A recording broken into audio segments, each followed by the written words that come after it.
why not check out our website at wrestlingfatherandson.weebly.com, and don't forget to like, comment and subscribe to our channel and hit the notification bell.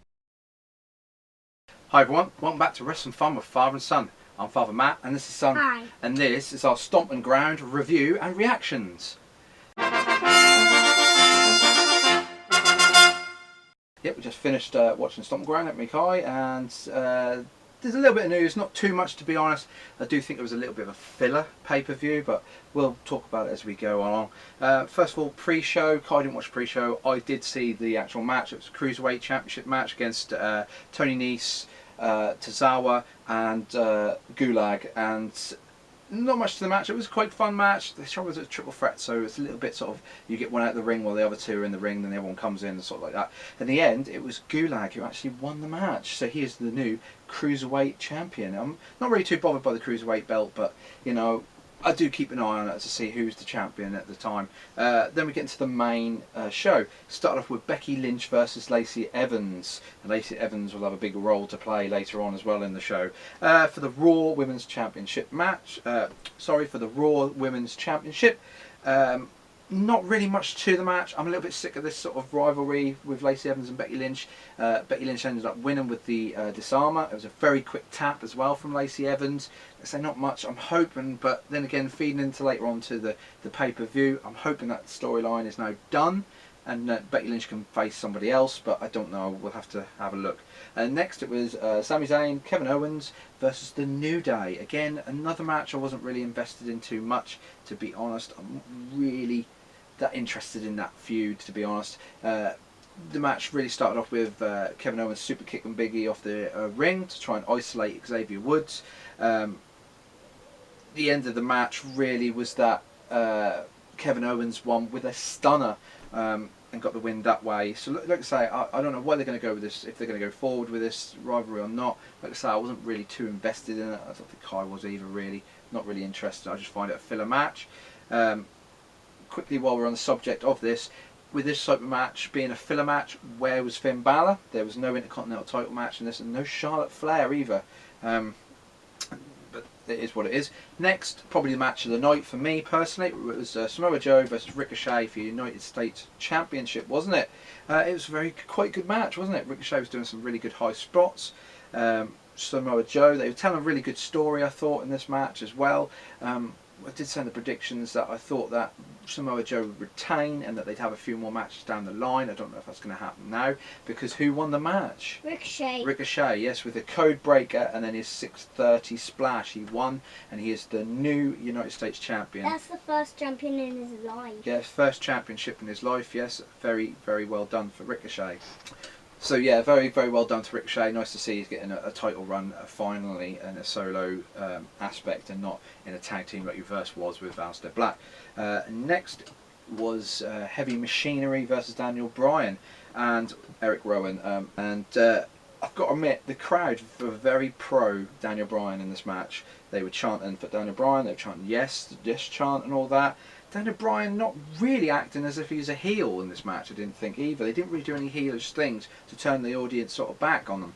But, you know, there was a funny chant that I thought, which was a we recycle chant, which I thought was quite interesting as well. The match, not much to it. It was a quick roll-up win by Daniel Bryan and Eric Rowan, and they retained the SmackDown Tag Team Championship. So, like I say, I don't know who's going to face them next. It might be Heavy Machinery again, but there's no real tag teams on SmackDown to really face them at the minute. But, you know, it is what it is. There's a promo next, which I'll quickly mention, was it for Extreme Rules, which is now on July the 14th, which is in 3 weeks. I honestly think there's too many pay-per-views. 3 weeks to build up the stories. The rumours are that it's going to be Baron Corbin versus Seth Rollins again, and the other rumour is it's going to be Kofi Kingston versus Ziggler versus Kevin Owens for the WWE Championship. So again, the storylines are still going forward with some of these feuds. You know, it was what it is.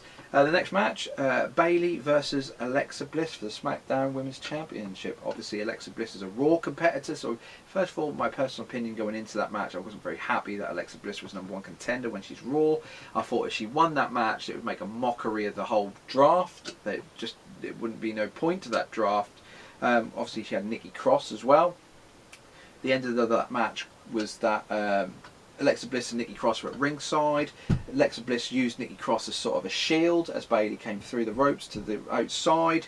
Then Alexa Bliss went for the Twisted Bliss for Nikki Cross to come in and just sort of cause a little bit of the distraction, only for then Bayley to do, what is it, belly to Bayley, is it? A slam, and get the win that way. So she retained as well, which I was quite glad to see that, to be honest. I didn't really want to see Alexa Bliss as the champion. That would make, like I said, a mockery of the whole brand split. Next, Roman Reigns versus Drew McIntyre, wasn't it? In the rematch from WrestleMania. Kai, you said as we were watching it, this was a better match than WrestleMania. I have to agree with you. I thought it was.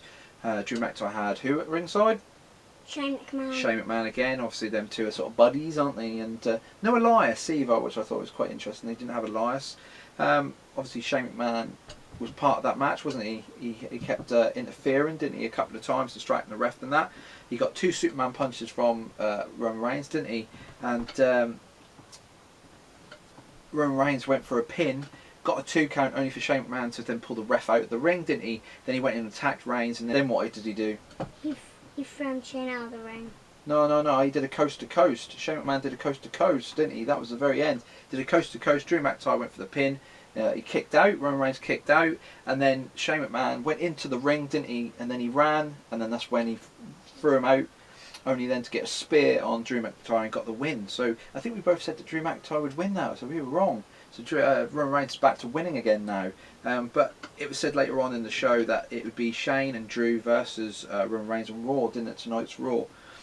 Next it was Kofi Kingston versus Dolph Ziggler in a cage match.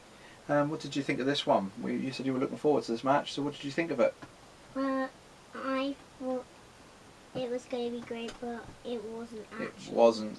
No, I got to agree with you. I thought it would be a match of the night, but I don't think it kind of lived up to it. There was one good spot where Ziggler super kicked Kofi Kingston, and Kofi Kingston sort of fell near the door, and he sort of nearly slid out of the door. I thought that was a right good spot. But the ending is the biggest problem I've got. A really rubbish ending. You had Ziggler sort of scrambling out to go to the cage, didn't you?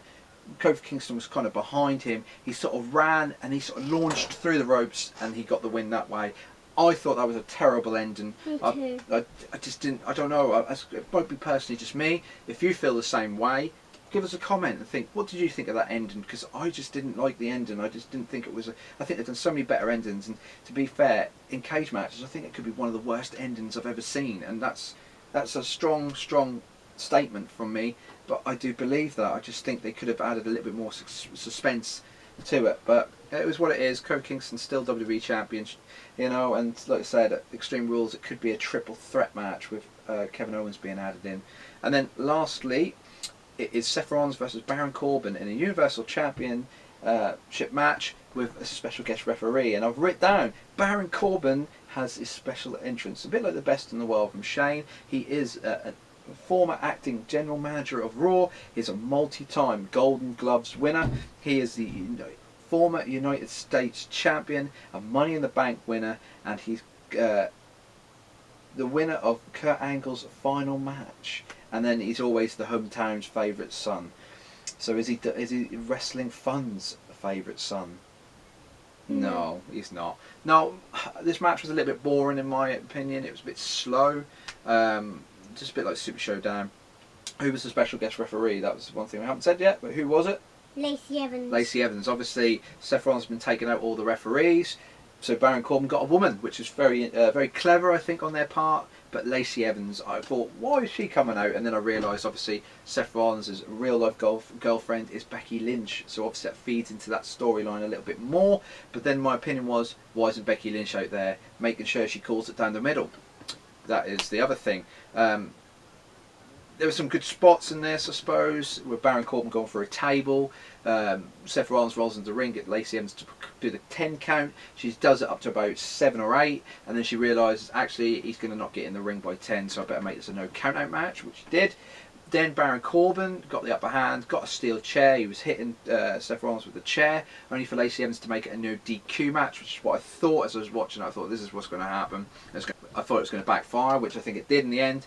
Lacey Evans went and slapped Rollins a couple of times, give him a low blow, which then brought out Becky Lynch, who then got in a bit of a brawl with Lacey Evans, obviously continuing that feud, which I was a little bit like, oh no, please don't continue this feud, but they might be. Then they got like a couple of referees down to sort of separate them. One being the referee who Baron Corbin had a bit of problems with at Super Showdown. He got a little bit frustrated with that referee at Super Showdown. It cost him that match. And I think it did a little bit. He sort of got in the ring with him. He sort of get in the ring. So he got in the ring. He sort of made eye contact with him, saying, you know, oh, you're the referee. Please call it down the middle. Only for then Seth Rollins to get a curb stomp win on Baron Corbin. So he is still the Universal Champion for now. No cash in from Brock Lesnar, and Becky Lynch and him had a little bit of a moment in the ring. So that's a very quick go through Stomping Ground. Like I say, it was a bit of a filler pay-per-view. Let's say 3 weeks time is Extreme Rules, with a couple of them matches being recycled yet again for like the third straight pay-per-view. So what did you think of Stomping Ground overall, Kai? What was your reaction to it? Kind of good. You thought it was kind of good, did you? I thought it was what it was. There was nothing really too big to come out of it. Only Ricochet really winning the United States Championship. You like say, not too much to be fair. So yeah, that was just a quick review and reactions. Let's say I think it was an average pay-per-view. To the next one, which is Extreme Rules in a few weeks, and hopefully tonight's Raw. We'll see what happens, especially with that Roman Reigns, and also what's going to happen with Bray Wyatt. Is he going to debut tonight on Raw? That is another big question as well. Hopefully he will, and then we'll see what happens with him at Extreme Rules. That'll be a nice little starting point for him with an Extreme match. If you like, you could share your thoughts and feelings on what you think about Stomping Ground, and hit us in the comments, and we'll hit you back as well, and we'll share some more thoughts and feelings. So yeah, if you like this video, please like, comment and subscribe, and we'll see you in the next video, won't we, Kai? So I'll say goodbye, and then say goodbye, Kai. Goodbye. Goodbye.